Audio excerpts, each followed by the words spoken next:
Good evening. कुछ कहानी कुछ स्टडीज की ये स्टडी सीरीज है। साइकोलॉजी की इस सीरीज में हम बात करेंगे जिस मौजू पे, वो है कोज ऑफ मेंटल डिसऑर्डर, यानी मानसिक विकारों के कारक। प्रमुख तीन कारकों पे हम बात करेंगे। पहला कारक है बायोलॉजिकल फैक्टर्स, जैवीय कारक। दूसरा है साइकोलॉजिकल फैक्टर्स, यानी मनोवैज्ञानिक कारक। तीसरा है सोशल और एनवायरमेंटल फैक्टर्स, यानी सामाजिक और पर्यावरणीय कारक। तो हम पहले बात करते हैं बायोलॉजिकल फैक्टर्स पे। इसमें बायोलॉजिकल फैक्टर्स में जो पहला रीजन है वो है जेनेटिकल फैक्टर्स, यानी आनुवंशिक कारक। जब बच्चा जन्म लेता है तो उसके पेरेंट्स की ओर से आनुवंशिक तौर पे उसे क्रोमोजोम्स मिलते हैं। वो क्रोमोजोम्स में अगर कोई क्षति, कोई विक्षिप्तता, कोई डैमेज पाया जाता है तो वो बालक में मानसिक विकृति के लक्षण दिखाई देते हैं। जैसे कि बालक को जन्म के समय 46 क्रोमोजोम्स मिलते हैं, लेकिन अगर किसी बालक को, किसी बच्चे को 46 के बजाय 47 क्रोमोजोम्स मिलते हैं तो उसमें डाउन सिंड्रोम नामक बीमारी के लक्षण दिखाई देते हैं। ऐसे ही अगर और किसी क्रोमोजोम्स में क्षति या विक्षिप्तता दिखाई देती है तो वो बालक जन्म के समय, जन्म के बाद मनोडूबर या फीबल माइंडनेस के लक्षण के साथ जन्म लेता है। दूसरा जो रीजन है बायोलॉजिकल फैक्टर में, वो है ब्रेन डैमेज या ब्रेन इंजरी। बच्चा जन्म के समय अगर उसके ब्रेन में कोई डैमेजेस या कुछ इजा या फिर कुछ अकस्मातन कुछ भी उसके ब्रेन के साथ डैमेजेस हो जाता है तो वो बच्चे में हमें कुछ सालों के बाद मानसिक विक्षिप्तता के लक्षण दिखाई देते हैं। तीसरा है जन्म के समय उसके ब्रेन में ऑक्सीजन का अभाव। बच्चा जब हॉस्पिटल में जन्म लेता है तो नर्स और डॉक्टर्स उसे जन्म के बाद तुरंत नवजात शिशु को रुलाने का प्रयास करते हैं। जैसे उसे चाटा मारा जाता है या उसके ऊपर ठंडा पानी डाला जाता है।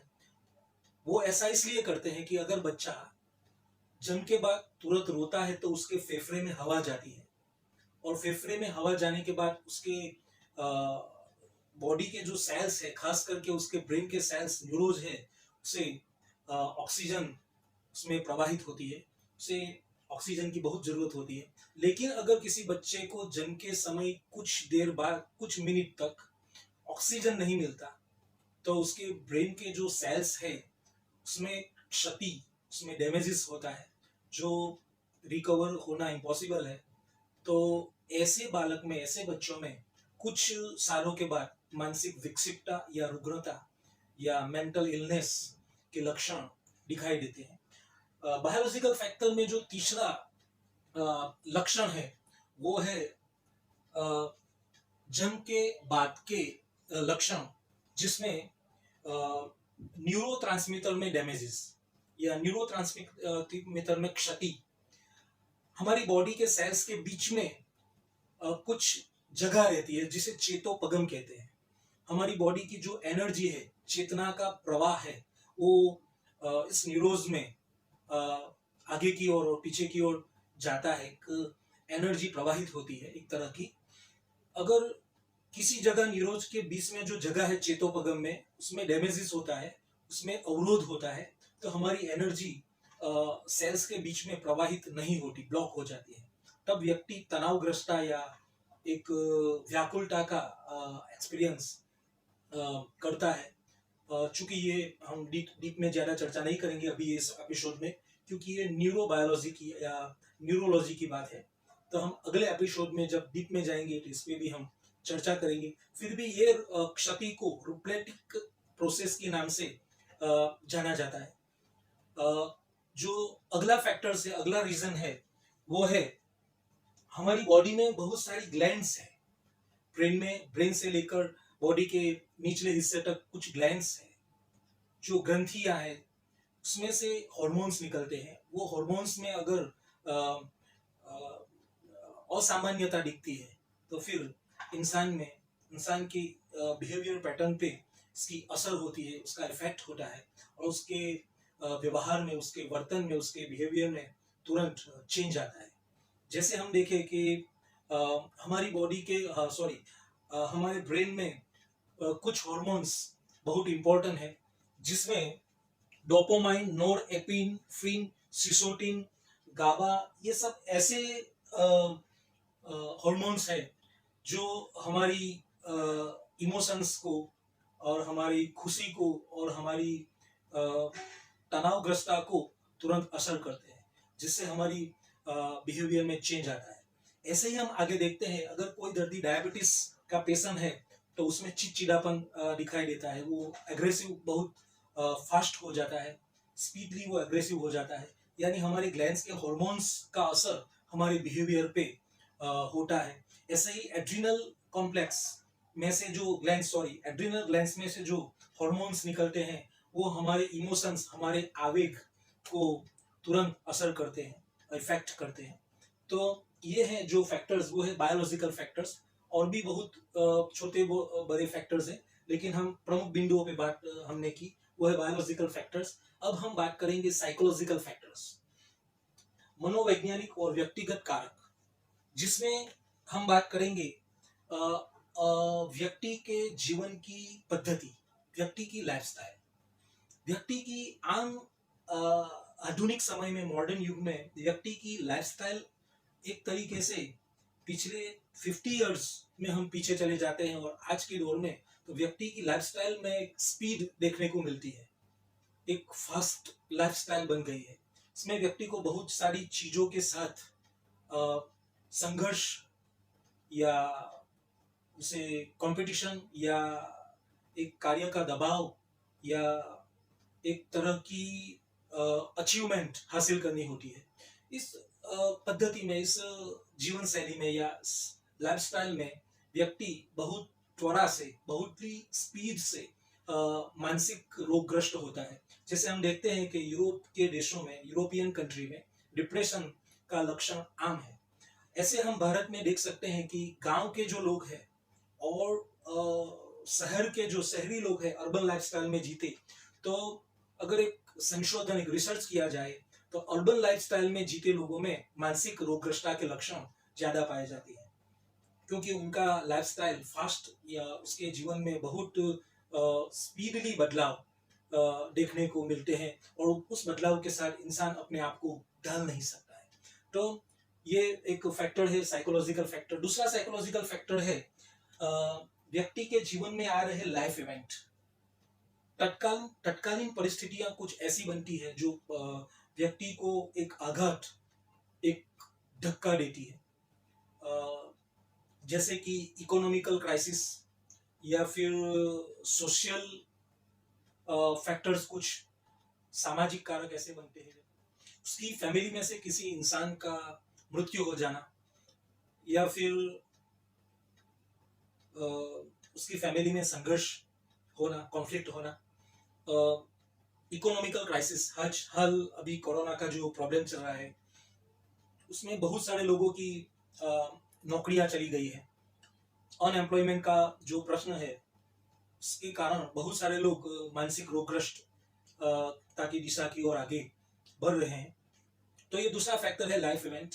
तीसरा जो फैक्टर है उसके व्यक्ति के जीवन के पिछले दिनों के चाइल्डहुड एक्सपीरियंस।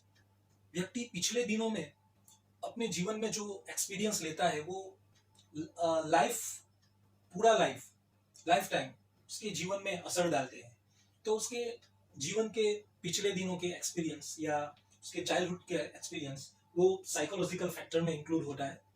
अगला जो हिस्सा है वो है उसकी चाइल्ड पेरेंटल स्टाइल, उसके माँ बाप या फैमिली से उसके रिलेशन और उसकी फैमिली में उसका डेवलपमेंट किस तरह किया गया है, उसकी मोरल डेवलपमेंट, उसके रिलेशन किस प्रकार मेंटेन हुए हैं उसकी फैमिली के साथ। ये सब इम्पोर्टेंट बातें हैं जो उसके व्यक्तित्व पे असर डालते हैं और उससे वो अपने आसपास के एनवायरनमेंट के साथ एडजस्टमेंट होता है या एडजस्टमेंट नहीं होता है। तो ये भी एक साइकोलॉजिकल फैक्टर है। तो नेक्स्ट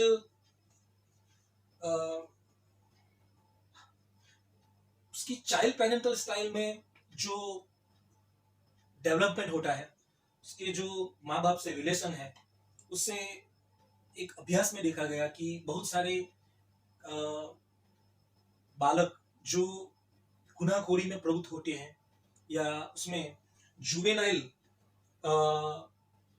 डिक्वेंसी या क्राइम की ओर अग्रसर होते हैं, तो उसमें चाइल्ड पेरेंटल स्टाइल का बहुत बड़ा रीजन या बहुत बड़ा एक तरीके से असर होता है कि उसका डेवलपमेंट उसकी फैमिली में किस प्रकार किया गया है, कैसे उसे मोरल सेंस या मोरल नॉर्म्स अपनी फैमिली में सिखाए गए हैं।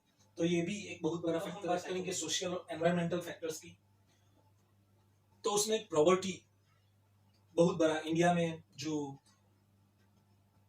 फैक्टर्स है वो है प्रॉपर्टी। गरीबी में जीते इंसान में तनावग्रस्ता बहुत देखी जाती है, और हम ये भी देखें कि ये सबसे ज्यादा मद्यपान गरीबी में जीने वाले लोग भी ही करते हैं। सब्सटेंस एब्यूज डिसऑर्डर उसमें ज्यादा दिखाई देते हैं, क्योंकि उसके जीवन में दुख होते हैं और दुख को वो भुलाने के लिए या दुख से अपने आप को दूर रखने के लिए कभी कभी वो मद्यपान और किस्म के ड्रग्स या सब्सटेंस को यूज करते हैं। दूसरा जो सोशल फैक्टर्स है, सोशल और एनवायरमेंटल फैक्टर्स है, उसमें कल्चरल फैक्टर्स इंपॉर्टेंट है। व्यक्ति किस कल्चर से या किस सोसाइटी से आता है, वो सोसाइटी के नॉर्म्स क्या है, वो नॉर्म्स उसकी लाइफ में क्या इफेक्ट करते हैं, वो सोसाइटी के नॉर्म्स को एक्सेप्ट करता है या उससे डिसएग्री होता है। ये सबसे इंपॉर्टेंट फैक्टर्स है सोशल एनवायरमेंटल फैक्टर्स में। सोशल कल्चरल फैक्टर्स में मार्गरेट मीड नाम के एक मनोवैज्ञानिक ने कुछ स्टडीज की है, कुछ रिसर्च की है, जिन्होंने पापुआ न्यू गिनी टापू के आइसलैंड के कुछ लोगों पे रिसर्च किया। उसमें दो प्रजाति है, एक है एरापेरा और दूसरी है मुंडू गोमर। तो एरापेरा प्रजाति के लोग बहुत शांत किस्म के हैं, वो जॉयफुल है, और एक ही भौगोलिक परिवेक्ष्य में दूसरी प्रजाति है मुंडू गोमर। तो मुंडू गोमर प्रजाति के लोग बहुत ही एग्रेसिव, फ्रस्ट्रेट और शंकास्पद नेचर के हैं।